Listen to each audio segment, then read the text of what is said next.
You plan your life and you think that you're going to be at a certain place at a certain point or a certain age or a certain time in your life.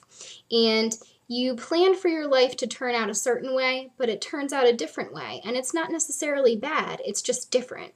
And I think you have to think of recovery like this, because you can plan it out all you want, but it probably is not going to go according to your plan, because there's so many variables, there's so many things that can change. You can change as a person. The people around you can change. You can surround yourself with new people all the time. Your life path can change. Your occupation can change. Your stressors can change. New things can throw you for a loop all the time. Perfection does not exist, and the goal is not to be perfect. The goal is to be happy with yourself and to recognize what true beauty is. To be able to self-love so that you can live a happy and fulfilled life. When you're having a really, really hard time, a really rough day, a triggering day, a depressing day, maybe something set you off, it's just a hard day, and the eating disorder is winning, don't use that as an excuse to binge or purge or restrict or harm yourself in any kind of a way. Don't use it as an excuse. If you're doing well and you're having a setback, don't use that setback as an excuse, because what you're doing is you're giving into the eating disorder. You're letting the eating disorder have that power. You're just sort of fueling it on instead of doing the opposite. Unfortunately, in recovery from an eating disorder, people get discussed in regards to their weight. They get told things right to their face that family members, friends might think are helpful, might think are very positive.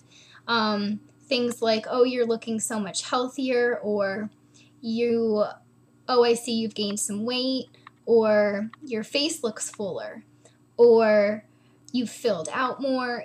There are any number of ways and things that people say things in regards to appearance and weight, especially to those who are recovering from an eating disorder. And I think any of us who have been there understand that it's not always the most pleasant experience, and sometimes it can just keep going and continuing and continuing, and it seems like that's all you're hearing for quite some time.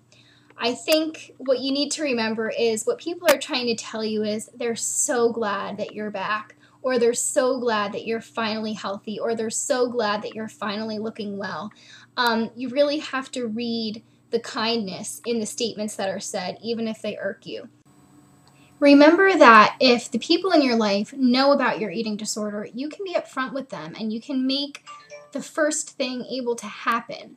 You can make them able to help you with planning what kind of food, maybe planning that morning what restaurant you want to go to that evening, so that you know where you're going. I think the unknown is part of what makes the anxiety so great. And I don't think that it's unreasonable to let the people you are with know that it might help you to plan things out just a little more before doing, and that way you'll be able to enjoy yourself more and be more pleasant to be with, and that at this point it's hard for you to just go with the flow. I think you're admitting where you're at, you're being perfectly honest, and you're asking for assistance, and there's absolutely nothing wrong with that. I think it's important to recognize if you are cutting because you are feeling overwhelmed, if it's because you're not able to express yourself in words, if it's because you're bored or you need a distraction from something really terrible that's going on in your life, if you do it for release of some kind of an emotion that you don't want to feel. Now, clearly there are people that cut, there are people that burn themselves, there are people that do all kinds of different ways of self-mutilating or self-injuring. It doesn't really matter what you're doing to yourself, it's really the why. Self-esteem actually encompasses beliefs. For example, I am competent or I am worthy. And it also encompasses emotions such as triumph, despair, pride, and shame. That's a pretty good definition, I think. I think self-concept is very highly linked to self-esteem, and self-esteem can be positive or negative depending upon our evaluation of ourselves. Relearning what health and beauty are and look like is very important. And sometimes instead of relearning, it might just be redefining. And we have to remember that we can define beauty and health for ourselves. We don't have to rely on society or other people's expectations.